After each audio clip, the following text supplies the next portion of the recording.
Bienvenue à ce numéro du Journal des Journaux paru du 17 au 23 avril 2023.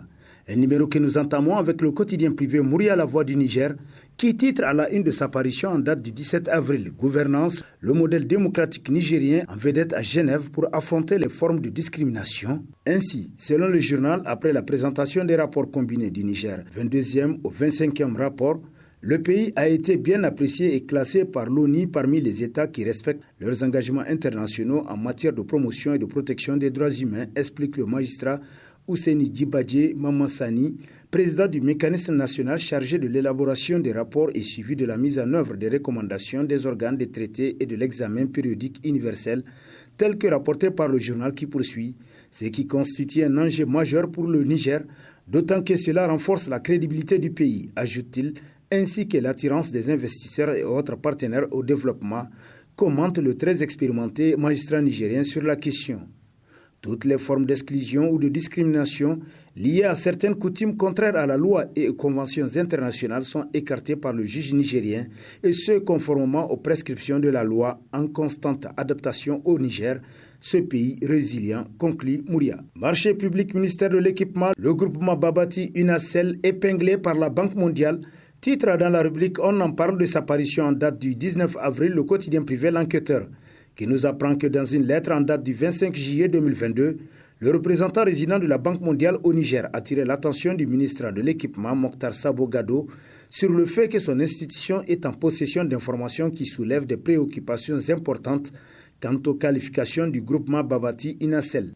Pour la Banque mondiale, tel que rapporté par le journal, le ministre de l'Équipement aurait dû chercher à s'assurer que le groupement Babati Unacel possède effectivement les qualifications présentées et répond aux exigences stipulées dans les documents d'appel d'offres. Mais cette vérification n'a pas été faite.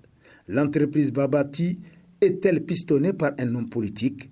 Se demande le quotidien pour qui cette vérification sera finalement faite par les services de la Banque mondiale. Les informations recueillies soulèvent des inquiétudes quant aux qualifications de Babati Unacel.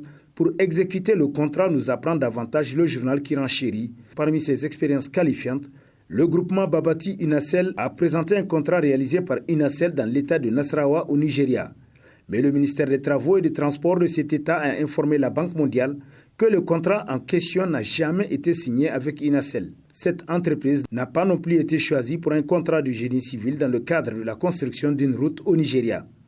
La vérité, Unacel est dans le transport aérien au Nigeria, selon l'enquêteur. Coupures intempestives de courant à Niamey, la Nigélec dans ses œuvres, s'exclame le bimensuel L'autre essor, pour qui, au regard du constat fait, notamment les coupures à répétition, absolument rien n'est clair dans la fourniture d'énergie électrique à Niamey et au Niger. L'on se rend compte déjà qu'à l'occasion de l'an 2 de mise en œuvre du programme de Renaissance Acte 3 du président de la République, les chiffres avancés ne tiennent pas la route, constate le journal qui poursuit.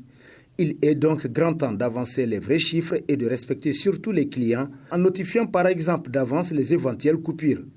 En cas de désagrément, de dédommager rapidement le client ou l'abonné.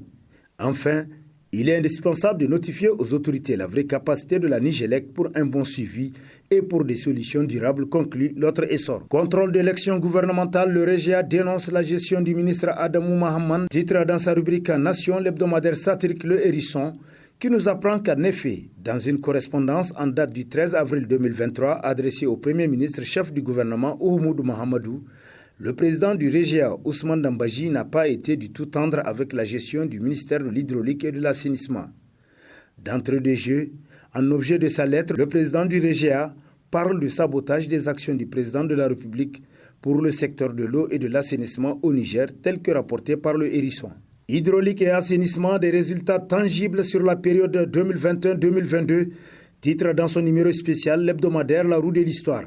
Selon qui, après 24 mois de son magistère, le chef de l'État a porté sa marque dans la gestion des affaires publiques.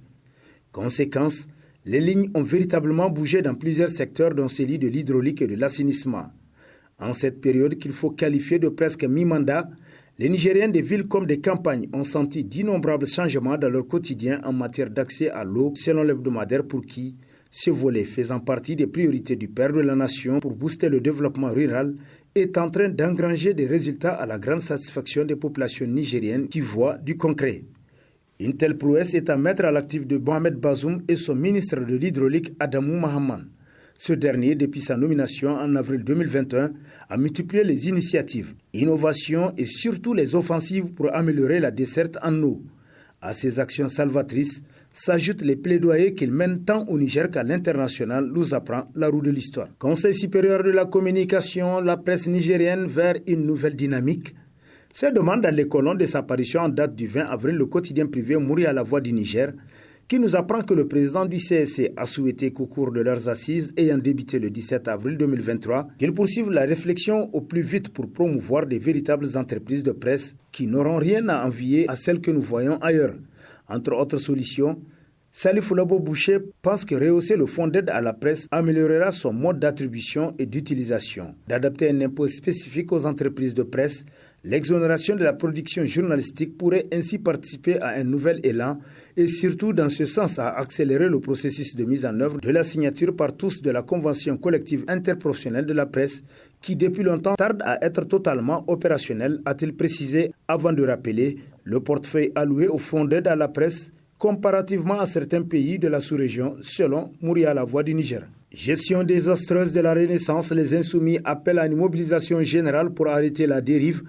Titre à sa une l'hebdomadaire Le Monde aujourd'hui, pour qui, comme l'opposition parlementaire et la société civile citoyenne, ont apparemment capitulé. Une nouvelle coalition politique de l'opposition s'est constituée pour maintenir allumée la flamme de la contestation et de la dénonciation de la malgouvernance du PNDS-Tareya et ses alliés. Fort heureusement, constate le journal, il reste encore des acteurs politiques et associatifs qui tentent de lever la tête pour dire non au régime.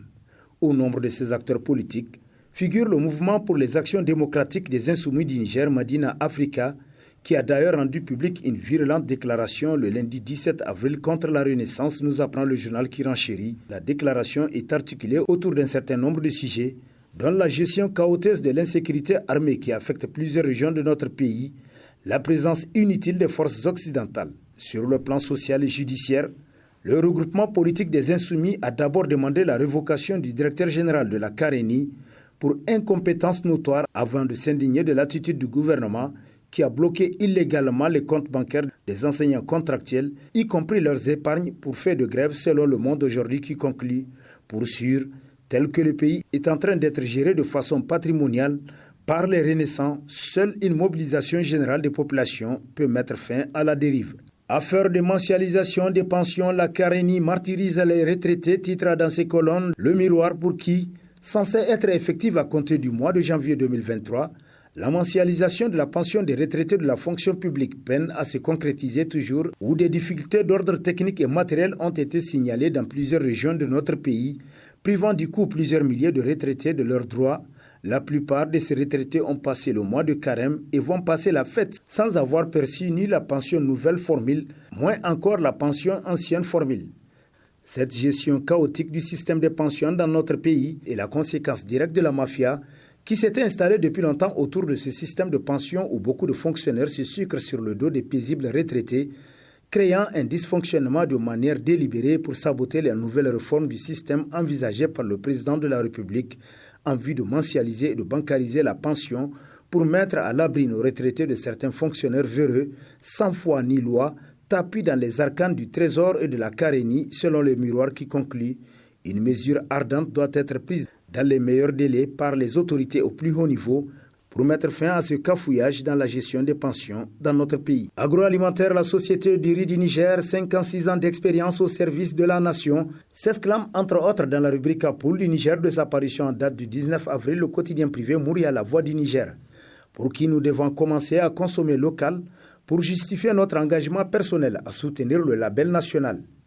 Consommons local est plus qu'un slogan alors, d'après le journal pour qui c'est aussi et surtout le moyen le plus sûr de croissance économique pour un pays comme le Niger. En privilégiant le riz local, on permet au pays d'éviter l'évasion des devises. On enrichira aussi les paysans nigériens au lieu d'enrichir ceux d'ailleurs, constate Mouria. Signe de temps, le temps est-il un facteur impartial? S'interroge l'hebdomadaire satirique Le Canard en furie, qui cite l'auteur de l'article Dr Abdoulaye Hassan Diallo, d'après qui, pour les hommes d'affaires, le temps c'est de l'argent. Et c'est que les Anglais traduisent par time is money. Ils ont parfaitement raison selon lui, car ceux qui sont en retard en savent quelque chose. Et l'heure de la prière et du travail est matérialisée aussi par la montre, le réveil, la pendule et l'horloge. Enfin, toutes les cérémonies commencent et finissent par le temps, sacré temps sans lequel la vie serait morne, sans plaisir et taciturne. Merci, monsieur Temps, pour service rendu, ironise l'auteur de l'article qui poursuit. Ce thème fera certainement polémique et objet de controverse, à juste titre, puisque notre existence est régulée par ce même temps. Mais le temps est autant cruel pour le condamné à mort et une opportunité pour le récipiendaire, oui. Ce temps qui organise et défait vos prévisions, selon ou non votre volonté, constate Dr Abdoulaye Hassan Diallo qui conclut, tel que rapporté par le Canard en furie, sacré temps. Et sur ce, prend fin le présent numéro de la revue de presse. Prochain rendez-vous, plaise à Dieu dans une semaine, avec toujours la même passion de vous servir. Bonne lecture et au revoir.